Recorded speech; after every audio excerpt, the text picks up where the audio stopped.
Selamat pagi. Kami dari kelompok 3 akan menampilkan video kami dengan tema Nilai dan Norma Konstitusional Undang-Undang Dasar 1945. Sebelumnya kami akan memperkenalkan diri. Perkenalkan, nama saya Salsabila Hasibuan bersama rekan-rekan saya. Perkenalkan, nama saya Roni Sudanto Panggabean. Perkenalkan, nama saya Fauzia Khairani Damani. Perkenalkan, nama saya Nur Ainun Fadilah Lubis. Perkenalkan, nama saya Desviana Purnamasari. Perkenalkan, nama saya Kautal Tanjung Zain. Selamat menyaksikan video kami.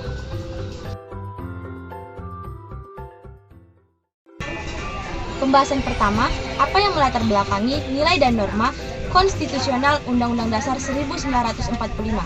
Konstitusi dalam arti formal adalah suatu dokumen resmi seperangkat norma hukum yang hanya dapat diubah di bawah pengawasan ketentuan-ketentuan khusus, yang tujuannya adalah untuk menjadikan perubahan norma-norma ini lebih sulit. Yang pertama, konstitusi dalam arti material terdiri atas peraturan-peraturan yang mengatur pembentukan norma-norma hukum yang bersifat umum, terutama pembentukan undang-undang. Yang kedua, Jimli Asyadiki mengatakan dalam bukunya, konstitusi adalah hukum dasar yang dijadikan pegangan dalam penyelenggaraan suatu negara. Dan yang ketiga, penting bagi sebuah negara memiliki konstitusi sebagai landasan hukum dalam penyelenggaraan sebuah negara. Untuk itu, dalam penyusunan konstitusi harus merupakan hasil dari nilai-nilai dan norma-norma bangsa dan bernegara yang hidup di dalam masyarakat. Dengan demikian, penyusunan konstitusi menjadi sebuah pekerjaan yang mendasar bagi negara untuk menentukan sistem hukum itu. Istilah konstitusi dalam sejumlah bahasa. Misalnya, dalam bahasa Inggris digunakan istilah Constitution.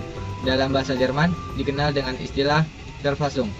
Constituer dalam bahasa Prancis berarti membentuk, pembentukan. Yang dimaksud dengan membentuk di sini adalah membentuk suatu negara.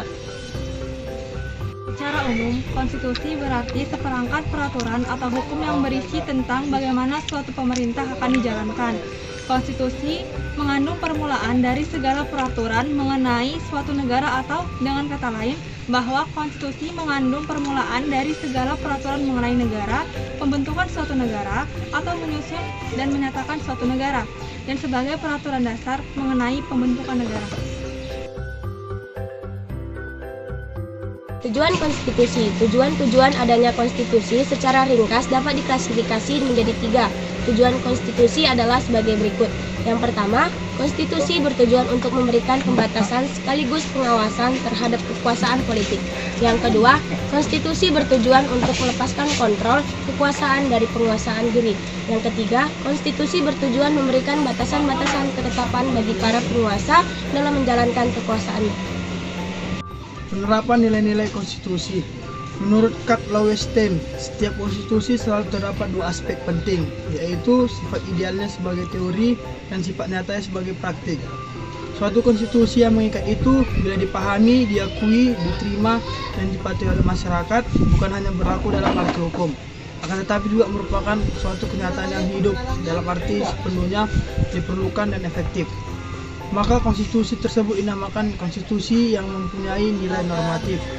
Namun bila suatu konstitusi sebagian atau seluruh materi muatannya dalam kenyataannya tidak dipahami atau pemahamannya kurang sempurna dan tidak dipergunakan sebagai rujukan ataupun pedoman dalam pengambilan keputusan dalam penyelenggaraan sehingga bernegara, maka dapat dinyatakan konstitusi tersebut bernilai nominal.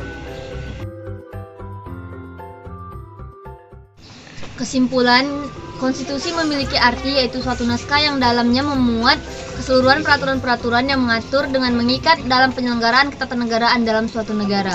Aturan-aturan ini juga dibuat berdasarkan nilai dan norma yang ada di masyarakat dan juga terkandung dalam Pancasila. Pada dasarnya, konstitusi terdiri dari konstitusi tertulis dan tidak tertulis. Konstitusi tertulis disebut juga Undang-Undang Dasar yang memuat semua aturan di Indonesia. Sedangkan konstitusi tidak tertulis sama dengan konvensi, artinya konstitusi ini tidak tercantum secara tertulis seperti undang-undang, tetapi lebih kepada sebuah konstitusi atau hukum kebiasaan yang melejat di dalam masyarakat. Konstitusi ini harus ditaati dan dipatuhi sesuai dengan nilai dan norma dalam masyarakat. Sekian video dari kelompok kami, kurang dan janggalnya kami mohon maaf, semoga bermanfaat. Assalamualaikum warahmatullahi wabarakatuh.